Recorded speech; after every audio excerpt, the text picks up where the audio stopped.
नमस्कार, India voice देख रहे हैं आप। आपके साथ मैं हूं स्वीटी दीक्षित। बुलेटिन की शुरुआत करेंगे हम जानकारी के साथ। लखनऊ पहुंचे हैं सुपरस्टार रजनीकांत। सीएम योगी आदित्यनाथ से करेंगे मुलाकात और आज देखेंगे फिल्म जेलर। सीएम योगी के साथ ताज होटल में रुके हैं सुपरस्टार रजनीकांत। बेहद कड़ी सुरक्षा के घेरे में रजनीकांत पहुंचे हैं ताज और आज सीएम योगी आदित्यनाथ के साथ मुलाकात भी करेंगे। उसके बाद फिल्म भी देखेंगे। दोनों दिग्गज एक साथ जेलर फिल्म देखेंगे और ऐसे में आज अयोध्या भी जा सकते हैं रजनीकांत। तो सीएम योगी आदित्यनाथ आज अयोध्या जाने वाले हैं, उनके साथ अयोध्या भी जा सकते हैं सुपरस्टार रजनीकांत। तो हम जानकारी आप तक पहुंचा रहे हैं, जहां अभिनेता रजनीकांत जो है वो लखनऊ पहुंचे हैं, ताज होटल में वो रुके हैं और ऐसे में jailer film CM Yogi Adityanath के साथ वो देख सकते हैं। कड़ी सुरक्षा ताज होटल के बाहर है और ये कहा जा रहा है कि मुलाकात के बाद दोनों दिग्गज जेलर फिल्म साथ में देख सकते हैं और लखनऊ से अयोध्या के लिए रवाना हो सकते हैं।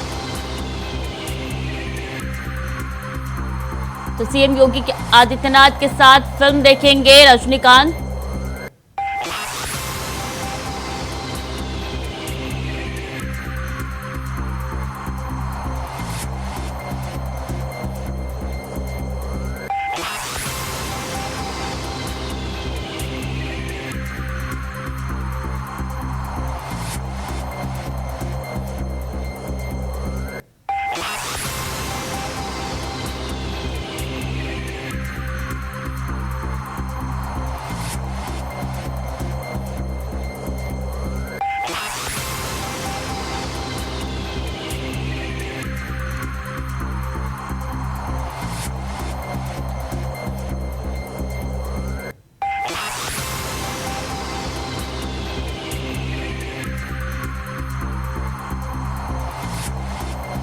और आज सीएम योगी आदित्यनाथ का अयोध्या दौरा है। राम जन्मभूमि परिसर का करेंगे निरीक्षण। दिगंबर अखाड़ा में स्वर्गीय रामचंद्र परमहंस की पुण्यतिथि में होंगे शामिल।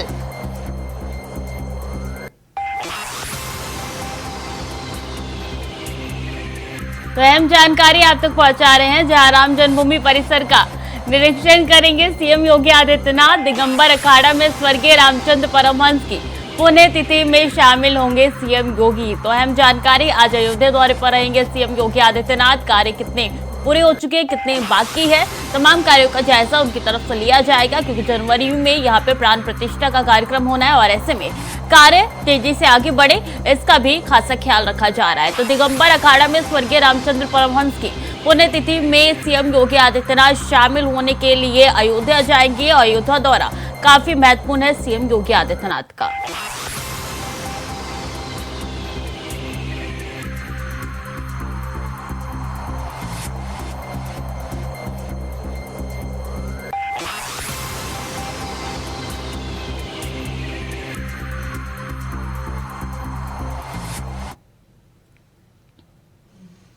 और लद्दाख दौरे पर कांग्रेस नेता राहुल गांधी है। राहुल गांधी आज एलएसी का दौरा करेंगे। राहुल गांधी पेंगोंग झील का भी दौरा करेंगे। तो हम जानकारी आप तक पहुंचा रहे हैं, जहां राहुल गांधी जब से उनकी सदस्यता बहाल हुई है हर राज्य के दौरे पर जा रहे हैं। इसी संदर्भ में आज देखिए कि लद्दाख के दौरे पर रहेंगे और पेंगोंग झील का भी दौरा करेंगे राहुल गांधी। राहुल गांधी पेंगोंग झील भी जाएंगे और ऐसे में राहुल गांधी का ये लद्दाख दौरा, अलग अलग कार्यक्रम में राहुल गांधी शिरकत कर रहे हैं, वो तस्वीरें भी निकल के सामने आ रही है। और ऐसे में लद्दाख दौरे पर कांग्रेस नेता राहुल गांधी, और बता दें आपको कि पेंगोंग झील भी वो जाएंगे, एलएसी का दौरा भी करेंगे राहुल गांधी। तो कांग्रेस के पूर्व अध्यक्ष अब जाएंगे पेंगोंग झील और ऐसे में एलएसी का दौरा भी राहुल गांधी की तरफ से किया जाएगा।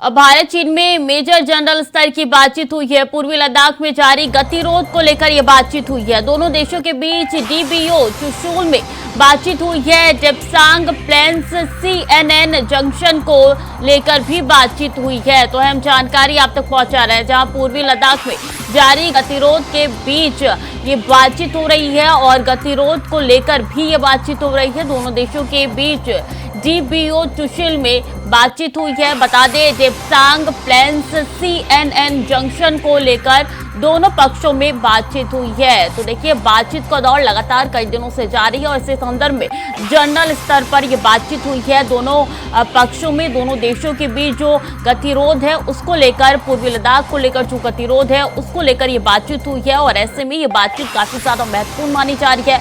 चुशुल और डीबीओ जो कि दोनों देशों के बीच है, उनको लेकर ये बातचीत हुई है और डेप्सांग प्लेन्स CNN जंक्शन को लेकर भी बातचीत हुई है दोनों पक्षों के बीच में। तो बातचीत का दौर लगातार जारी है, सिलसिला काफी दिनों से चलता आ रहा है। निष्कर्ष अब कब निकलेगा ये आने वाले दिनों में पता चल जाएगा।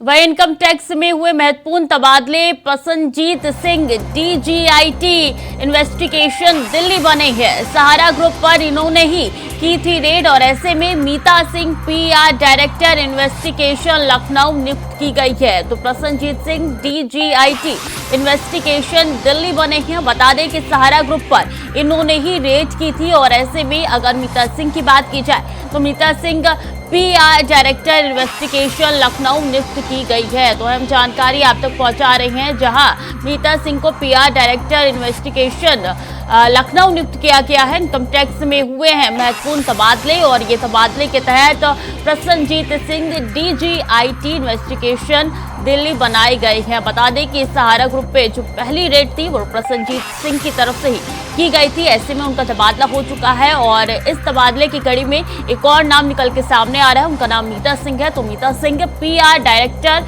इन्वेस्टिगेशन लखनऊ नियुक्त की गई है।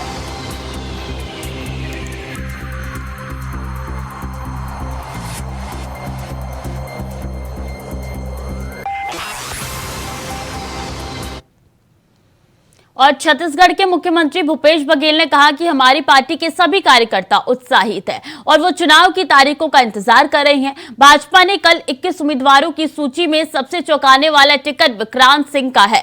परिवारवाद नहीं चलेगा, पर वो रमन सिंह के भांजे हैं। तो क्या भाजपा रमन सिंह और उनके बेटे का पत्ता साफ करने वाली है? और काफी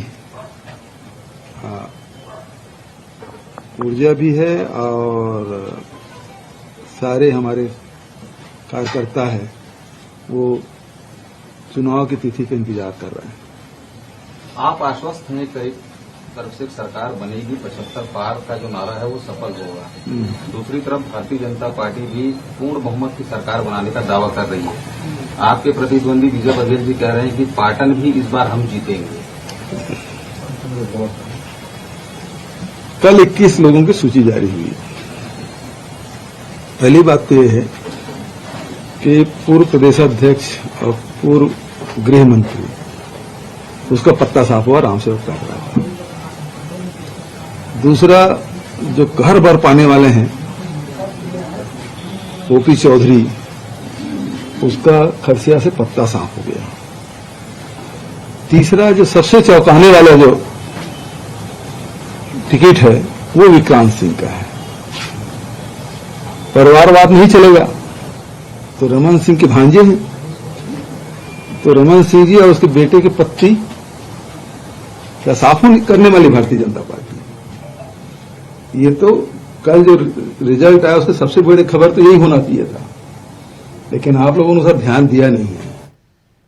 राजस्थान के कोटा में देश के अलग अलग कोने से छात्र NET यानी कि नीट और JEE जैसे अनेक परीक्षाओं की तैयारी के लिए आते हैं, मगर अभी कोटा में छात्रों के आत्महत्या के मामले में लगातार इजाफा देखने को मिल रहा है और इसी मामले को लेकर गंभीरता से गहलोत सरकार ने कोटा के कोचिंग संचालकों के साथ शुक्रवार को एक अहम बैठक की। उस बैठक में अशोक गहलोत ने एक कमेटी गठित कर 15 दिनों के भीतर रिपोर्ट पेश करने के आदेश दे दिए हैं।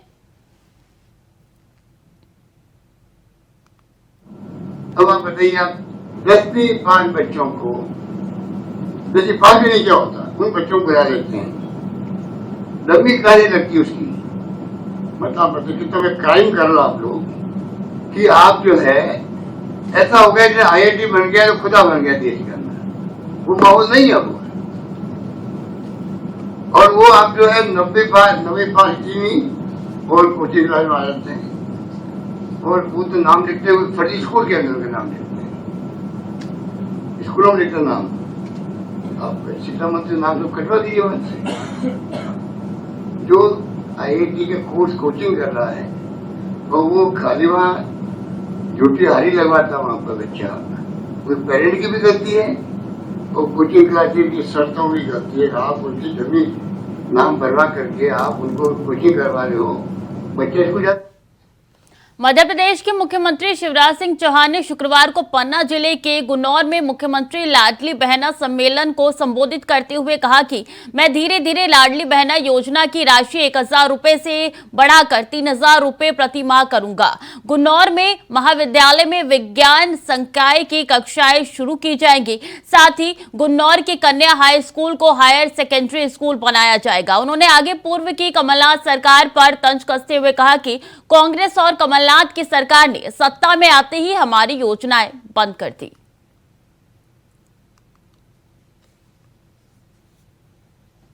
बहनों और भाइयों, ये कांग्रेस जब बीच में आई थी, हमारी कई योजनाएं इस कांग्रेस ने बंद कर दी थी।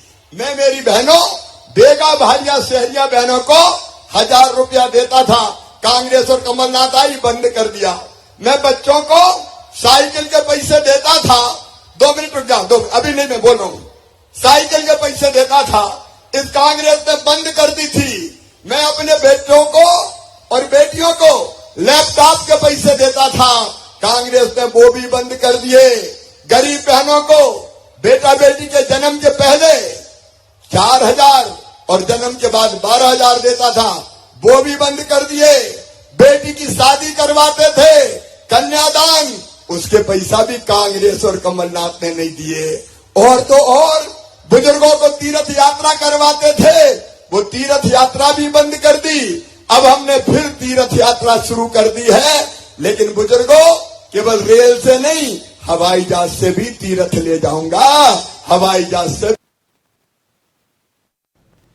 और उत्तर प्रदेश में हो रहे घोसी विधानसभा सीट के उपचुनाव के बीच यूपी में चुनावी रणनीति को लेकर सियासत तेज हो गई है। यह हम इसलिए कह रहे हैं क्योंकि मायावती ने अब लगभग ये साफ कर दिया है कि इस उपचुनाव में बसपा अपना प्रत्याशी नहीं उतारेगी। संकेत तो यही है। वैसे माना तो ये भी जा रहा था कि बीजेपी ये चाहती है कि बीएसपी इस सीट पर चुनावी मैदान में आए, जिससे ये सीट पर जातीय समीकरण के आधार पर समाजवादी पार्टी के वोट बैंक में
घोसी उपचुनाव जीत लेगी तो अखिलेश यादव का कद इंडिया गठबंधन में बढ़ जाएगा, क्योंकि तब यही कहा जाएगा कि भाजपा के अपने गठबंधन में राजभर सरीखे नेताओं के होने के बाद भी अखिलेश यादव का गठबंधन भारी है और उन्हें उत्तर प्रदेश में इंडिया गठबंधन लीड करना चाहिए। लेकिन अगर सपा ये चुनाव हार जाती है और भाजपा जीत गई, तब उत्तर प्रदेश में इंडिया गठबंधन पर गंभीर सवाल खड़े होंगे। साथ ही मायावती का ये सियासी दांव किसके लिए फायदा और किसके लिए नुकसान, इस सीट पर। और राजस्थान के अलवर से मॉब लिंचिंग का नया मामला सामने आया है। दरअसल अलवर के बानसूर में लकड़ी काटने आए 3 मुस्लिम युवकों की 1 दर्जन से ज्यादा लोगों की भीड़ ने पिटाई कर दी। भीड़ ने एक युवक की पीट कर हत्या कर दी, जबकि 2 अन्य मुस्लिम युवक घायल बताए जा रहे हैं। जानकारी के मुताबिक फॉरेस्ट कर्मियों की गाड़ी में भरकर 8 से 10 से ज्यादा अधिक लोग आए थे। बता दें कि ग्रामीणों ने जेसीबी लगाकर रोका और मारपीट की। अलवर के हरसौरा थाने में मामला दर्ज कर लिया है। तो हरसौरा को गांव है यहाँ पर नारोला गांव है। नारोला गांव में कोई मारपीट की इत्तला मिली थी उसको कि गांव में किसी के साथ मारपीट हो रही है, जिस पर ये पहुंचा वहां पर। तो वहां इसको एक तो मजरूर ज्यादा था, सीरियस था, 2 और थे साथ में, 3 लोगों को ये लोग वहां से लेके आए और जो मारपीट करने वाले थे वो वहां से मौके से भाग गए सारे जो भी थे। उसके बाद इन्होंने इनका इलाज कराया हरसौरा पीएचसी में। वहाँ एक को रेफर किया गया था कोटपुतली में, उसकी इलाज के दौरान डेथ हो गई। फिर इनके परिजनों को सूचित किया गया। परिजन सुबह आए, परिजनों ने मुक्त कराया है। हरसौरा साहब ने हमने मुक्त कर लिया है। कुछ लोगों को हमने हिरासत में भी लिया है रात को।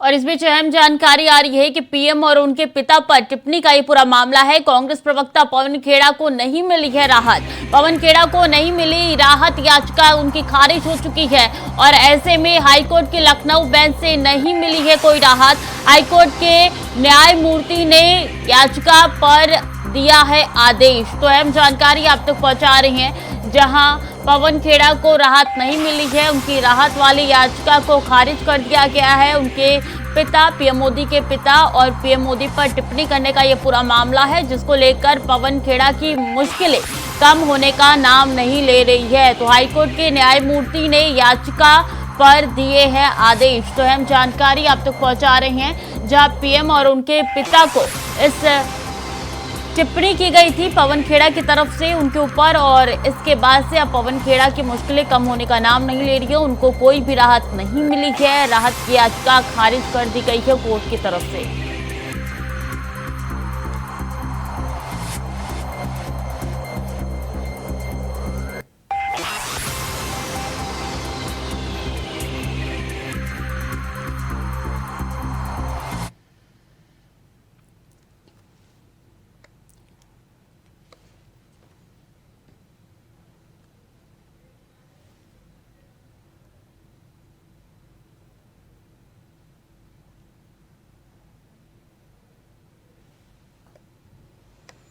और आज रायपुर दौरे पर रहेंगे दिल्ली और पंजाब के सीएम केजरीवाल और भगवत मान देंगे चुनावी मंत्र। आम आदमी पार्टी जारी करेंगी guarantee card. Airport road Raipur स्थित जैन मानस भवन जाएंगे। तो अहम जानकारी आप तक पहुंचा रहे हैं, जहां 2 राज्यों के सीएम अब चुनावी मंत्र देने जा रहे हैं अपने कार्यकर्ताओं को और एयरपोर्ट रोड रायपुर स्थित जैन मानस भवन जाएंगे। तो अहम जानकारी, दोपहर 1:30 बजे आप कार्यकर्ता सम्मेलन को संबोधित करेंगे। एयरपोर्ट रोड रायपुर स्थित जैन मानस भवन जाएंगे। तो रायपुर के दौरे पर रहने वाले हैं पंजाब के सीएम और दिल्ली के सीएम, क्योंकि आम आदमी पार्टी अब छत्तीसगढ़ में भी जो आजमाइश का काम कर रही है। छत्तीसगढ़ के चुनावी मैदान में आम आदमी पार्टी भी एक्टिव होती हुई नजर आ रही है और यही मामला है कि रायपुर में दोनों नेता पहुंचेंगे। दोनों सीएम रायपुर के दौरे पर रहेंगे और बता दें कि सीएम केजरीवाल और सीएम भगवत मान जो है वो चुनावी मंत्र वहां पे जाके देने वाले हैं तमाम कार्यकर्ताओं के। उसके बाद भी संबोधन उनके द्वारा किया जाएगा। तो आम आदमी पार्टी जारी करेंगी गारंटी कार्ड। छत्तीसगढ़ में चुनावी मोड एक्टिव हो चुका है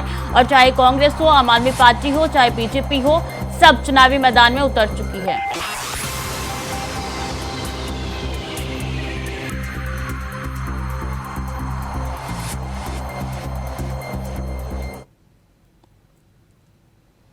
मध्य प्रदेश में विधानसभा चुनाव की तैयारियां तेज हो चुकी है। यूपी के 100 भाजपा विधायक मध्य प्रदेश में पार्टी के लिए चुनावी सर्वे करने की मिली है जिम्मेदारी और यूपी के 100 एमएलए पार्टी के पक्ष में माहौल बनाएंगे।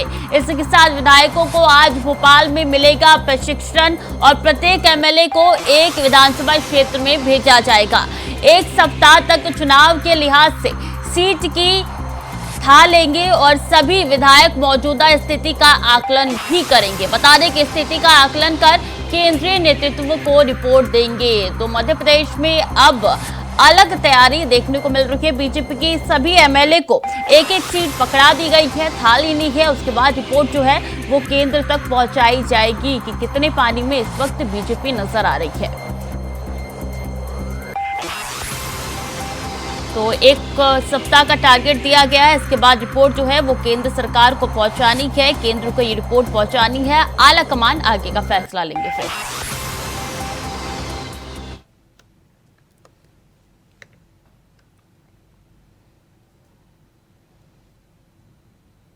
तो फिलहाल के लिए बुलेटिन में इतना ही। खबरें लगातार जारी है, देखते रहिए इंडिया वॉइस।